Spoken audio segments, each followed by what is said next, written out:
ტრამპი რომ პრეზიდენტია, ფსევდოლიბერალური ვოუქიზმი რომ მთავრდება და ამერიკაში TikTok-ი რომ დაბრუნდა, ეს გეცოდინებათ ძალიან კარგია, მაგრამ მოდით დაუბრუნდეთ ჩვენს პრობლემებს, რომელიც არც ისე ცოტა გვაქვს და რომელსაც ჩვენს გარდა ვერც ერთი ქვეყანა და ვერც ერთი პრეზიდენტი ვერ მიხედავს. ერთ-ერთი ასეთი პრობლემაა კორუფცია თბილისში და მისი ახალი გამოვლინება. და ეს ახალი გამოვლინებაა მერიის მიერ ღიად ხელშეწყობილი ოცნების მხარდამჭერის ახალი ცათამბჯენი თბილისში, რომელიც უნდა ყოფილიყო 47 სართულიანი, მაგრამ იქნება 56 სართულიანი, რადგან მან ეს მერიასთან დაჩქარებული წესით შეათანხმა.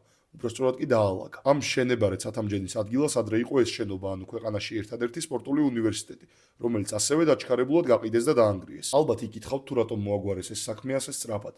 საქმე იმაშია, რომ ამ შენობას აშენებს პოტენციურად დასასამცირებელთა სიაში შეყვანილია ეს კაცი, რომელზეც მე ბევრს არაფერს ვიტყვი, მასზე ისედაც საუკეთესოდ საუბრობს მის მიერ ოცნებისთვის შეწირული 10,000-ები. როცა ადამიანებს თვეობით უწევთ სიარული გამგეობაში და მერიაში, მაგალითად ავტოპარკის აშენების უფლების მოსაპოვებლად. როცა ჩემი მაგალითით ჩემსავე უბანში საბავშვო პარკის გასაკეთებლად საჭიროა გამგეობაში 5 განცხადების შეტანა. როცა პირობითად 50 ან 100 კვადრატული მეტრის ზომის ნაკვეთების ამბებს განიხილავენ წლების მანძილზე და 1000 ბიუროკრატიით. მინიმუმ პასუხი უნდა გაგცენ თუ როგორ ხდებიან ასეთი სწრაფები ოცნების შეუმწირველებისთვის, როგორ განიხილავენ ასეთ დიდ პროექტებს სულ რაღაც საათებში და შემთხვევით ხომ არ არის აქ მხარდაჭერის სანაცვლოდ კორუფციის ნიშნები. მოკლედ თბილისში და მთელს ქვეყანაში უნდა მორჩეს გადაწყვეტილებების მიღება კაბინეტებში ვიღაცებთან დაალაგებით და ყველაფერი უნდა წყდებოდეს სასურველია ხალხის პირდაპირ ჩართულობით ან მინიმუმ აზრის მოსმენით. ანუ საკრებულო და მერია არსებობს იმისთვის, რომ ასეთ თემების განხილვა მიდიოდეს რეალურად და ისინი არ უნდა იყვნენ ქცეულნი კორუფციის ნოტარიუსებად.